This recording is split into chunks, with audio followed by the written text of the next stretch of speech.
Hello students, welcome back to my channel. I hope you all are doing well. आज हम discuss करेंगे structure of human egg और ovum. जो human egg है उसे हम ओवम भी कहते हैं। तो आज हम इसकी स्ट्रक्चर जो है उसके बारे में डिस्कस करेंगे। एज यू नो, जो ह्यूमन एग है it is round in shape. It is round in shape और ये बहुत ही स्मॉल साइज़ का होता है। अगर हम इसके साइज़ की बात करें तो 0.1 mm is the size of the egg. Clear. Then जो ह्यूमन एग है it is called alecithal egg. Alecithal egg क्यों कहते हैं हम इसे? Because it is free of yolk. Human egg is, जो मैमल्स के जो एग्स हैं, egg is free of yolk. And जो एग्स फ्री ऑफ यॉक होंगे such eggs are called alecithal eggs. Clear.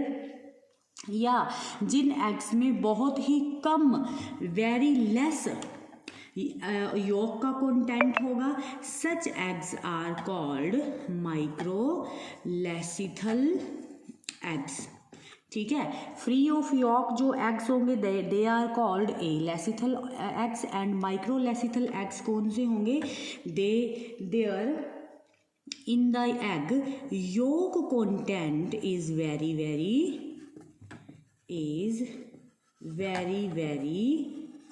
less. Such eggs are called microlecithal eggs. ठीक है। Humans में क्या है, एग जो है वो एलेसिथल क्यों है? इनके अंदर योक का जो कंटेंट है वो योक होता ही क्यों नहीं है? उसका रीज़न ये है क्योंकि जो एग है, एग स्पर्म के साथ फर्टिलाइज होने के बाद में जो फिटस बनेगा, फिटस जो है वो न्यूट्रिशन कहाँ से लेगा? अपनी मदर से न्यूट्रिशन लेगा, जिसकी वजह से यॉक जो है वहाँ एब्सेंट होता है। बट जैसे अगर हम हैन है या बर्ड्स हैं, इनके एग्स के बारे में बात करें तो इनके जो एग्स होते हैं they are full of yolks. उसका रीज़न क्या है? फुल ऑफ यॉक क्यों है? क्योंकि जो एग होता है उस एग में से ही, एग की हैचिंग के बाद ही उसमें से क्या निकलता है? जो बच्चा है वो निकलता है और उस बच्चे को न्यूट्रिशन उस यॉक से ही चाहिए होगा, जिसकी वजह से वहाँ फुल कंटेंट यॉक का होता है। क्लियर है इतनी चीज़। नाउ अब हम ड्रॉ करेंगे एग का स्ट्रक्चर, जो ओवम है, ओवम का structure. Clear. It is round in shape. It has nucleus and nucleoid. Clear. This is the nucleus. और इस न्यूक्लियस के अंदर ये स्ट्रक्चर दिखाई दे रही है, दिस इज द न्यूक्लियोइड। अब ये जो है स्ट्रक्चर, एग जो है it is filled with the ovoplasm. इसके अंदर जो लिक्विड प्रेजेंट है, that liquid is called ovoplasm. ठीक है। अब इस ओवोप्लाज्म में क्या है? न्यूक्लियस है और अदर ऑर्गेनल्स प्रेजेंट है, माइटोकॉन्ड्रिया जो है वो प्रेजेंट है। ठीक है। और इस ओवोप्लाज्म में जो यॉक कंटेंट है वो बिल्कुल ही ना के बराबर है, एब्सेंट है बिल्कुल ही। क्लियर इतनी चीज। After then this is the plasma membrane.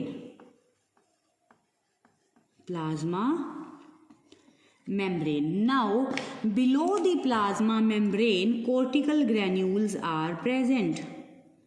Below the plasma membrane these are the cortical granules.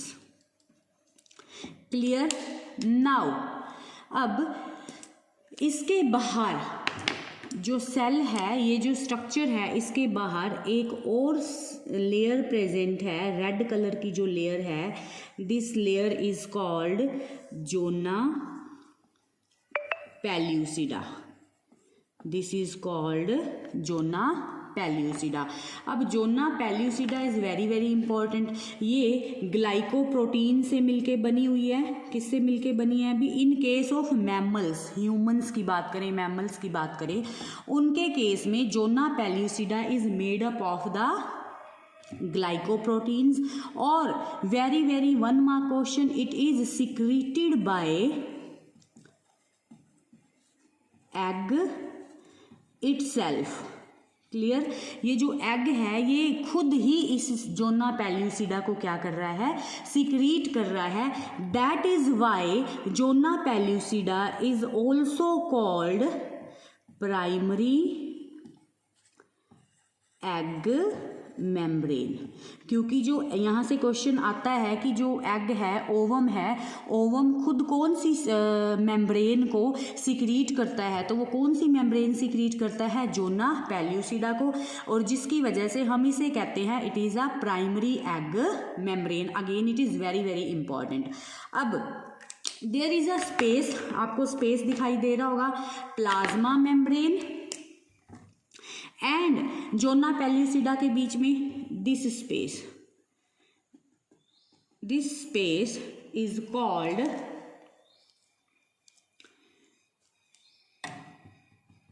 This is the space. Clear है, ये जो स्पेस है इस स्पेस को हम कहते हैं पेरीविटेलियन स्पेस। क्या बोलेंगे हम इसे, perivitelline space. Clear, plasma membrane और जोना पेल्यूसिडा के बीच जो स्पेस है, this space is called perivitelline space. अब जोना पेल्यूसिडा के आउटर साइड पे एक और लेयर प्रेजेंट है जिसे हम कहते हैं कोरोना रेडिएटा। क्लियर, इसे हम क्या बोलते हैं, कोरोना रेडिएटा। क्यों बोलते हैं, क्योंकि ये ना इस तरह से फिंगर लाइक इस तरह की आपको स्ट्रक्चर्स जो हैं ऑल ओवर द एग दिखाई देंगी and these are the radiating structures. ठीक है, ऑल ओवर द एग आपको इस तरह से रेडिएटिंग स्ट्रक्चर्स जो हैं वो दिखाई देंगी, और these are the actually follicular cells. ये क्या है, फोलिक्यूलर सेल्स ही हैं जो इस तरह से एग के आउटर साइड पे रेडिएट कर रही हैं। चारों तरफ ही होगा ये इस तरह से, ये स्ट्रक्चर जो है। Clear, like this, these are radiating and the name of this layer is corona. Name of this layer is corona radiata.